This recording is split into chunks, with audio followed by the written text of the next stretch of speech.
Welcome back to the show, everyone. We're going gardening, and that certainly does not mean we need a lot of space. That's true. We're going to be making a couple of bombs today on the show with our guest, Andrea Bellamy. She's got a great book called Sugar Snaps and Strawberries, and we're going to be talking about guerrilla gardening and a whole lot more. How are you, Andrea? I'm great. I guess we have to be careful about the terminology. We're going to be making Flower some bombs are bombs. friendly. Tell us a little bit about guerrilla gardening and what it is. Okay, guerrilla gardening is gardening on land that isn't your own without permission. Yay!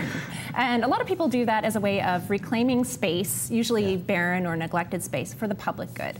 So turning something in from an eyesore into something that's attractive. Well, and as we're seeing people, especially in urban environments, become more and more aware of the joys, I guess, of growing their own food and reclaiming some of those unused space as well. You're really seeing a growth in this, aren't you? Oh, definitely. I think people are hugely interested in growing their own food for a number of reasons. Can we just sort of, that last picture, that was mint, wasn't it? Growing up in your... Yeah. But this is beautiful, and this is what you're talking about when we're talking about spaces that are barren and planting things. Do you ever get people opposing to this? Because I guess some people might get weird that you're throwing seeds somewhere you shouldn't. You know, that definition of gardening on land that isn't your own, it sounds very illicit, but really, I mean, I've yet to run into any law enforcement people that are actually opposed to this. Well, in Vancouver, we have all these boulevards and everything now, and, you know, we have the roundabouts in some neighborhoods. The city approves. Yeah. Yeah, exactly. As long as you're not getting in the way of like traffic visibility, that kind of thing. Tell us about the book as well, Sugar Snaps and Strawberries. This is what I was talking about. You don't need a lot of space. No, you don't. To get the satisfaction of gardening. No, certainly not. I think with people being interested in growing their own food, and living in smaller and smaller spaces, we're forced to grow wherever and whenever we can. So for me, I have a balcony garden. It's all containers. I have a plot in my community garden, and then in my townhouse complex, we've also built a few shared raised beds. So if I want to grow something, I don't let lack of space stop me. I just find the space to do it. And there is something so satifying if you're new to it and you live in a small space downtown to be able to, even if it's one tomato plant, to have your own tomatoes grow. It's really, really fun. So let's get back to what we're making today. Tell us what we're doing. Okay, so seed balls are a key tool in the guerrilla gardener's arsenal. All right. So as I mentioned, guerrilla gardeners like to reclaim space for the public good. And a seed bomb is a portable seed delivery device. There's one. A picture of one. A portable seed delivery device. They're pocket sized, so you can just carry them with you on your walks, and you know, kind of toss them over fences into abandoned lots or drop them on the medians. And Andrea, you do this. I mean, you actually, you know. Yes. As I mentioned, I have a 3-year-old daughter, and when she was small, she wouldn't nap anywhere but her stroller, and that gets very tedious. Yes. So you're like, so I would take a bag of seed balls with me, and that would give me something to look forward to. Now, what kind of seeds are we using today for our little... Well, these are all edibles, in keeping with the theme of the book. So there's a mixture of lettuce, there's scallions, there's arugula, kale. I've got some edible flowers like calendula, and we've got cilantro, dill, all kinds of flowers. And what a bonus if you're walking down the street, there's chives. Yeah, well, and you can have a salad. These are all things that do really well in our climate in Vancouver as well. Exactly. And you talk a lot about even like microclimates, you know, like neighborhood climates, and being aware of what's happening in your space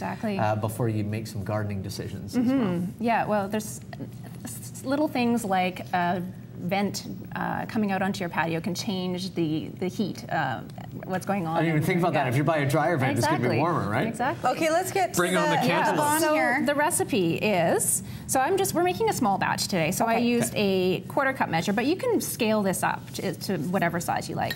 So we're using this first ingredient is 5 parts of dry red powdered clay. Now, this is a potter's clay, and it just feels lovely. It feels it feels like icing sugar. Oh, really soft texture. So you can just add that to the big yellow bowl there. Okie dokie. Yeah. Okay. And that is what's going to hold this mixture together. And is this stuff easy to find, the clay? You know, I get it at a pottery supply company, so you could talk to, you know, Opus or those types of art supply stores. And this is dirt. That's compost. Compost, and that's going to provide us with some nutrients. It looks really nice and rich, too. Okay. And P.S. People in Vancouver, you have lots of composting options as well. Even if you're in an apartment, you can figure out how to do it. Okay. So 3 parts of that and 1 part of seed. Okay.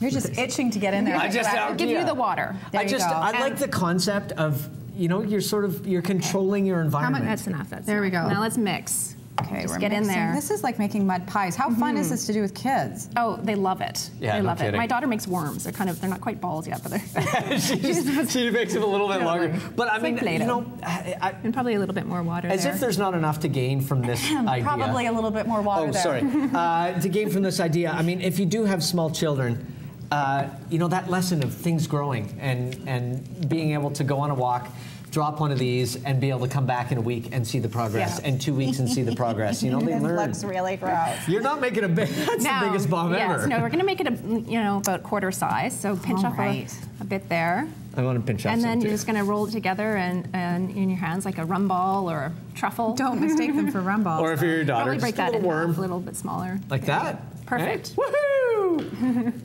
There we go. So do you just let them dry? Yeah, they'll set them aside to dry for 3 or 4 days. They'll kind of turn And do you back. have to go back and care for your... Yeah, what's the germination and everything else? Well, I think seed bombs are kind of just a step above scattering seeds on the soil. Like they protect them from being eaten by birds or scattered by the wind. We should throw these on top of the convention center.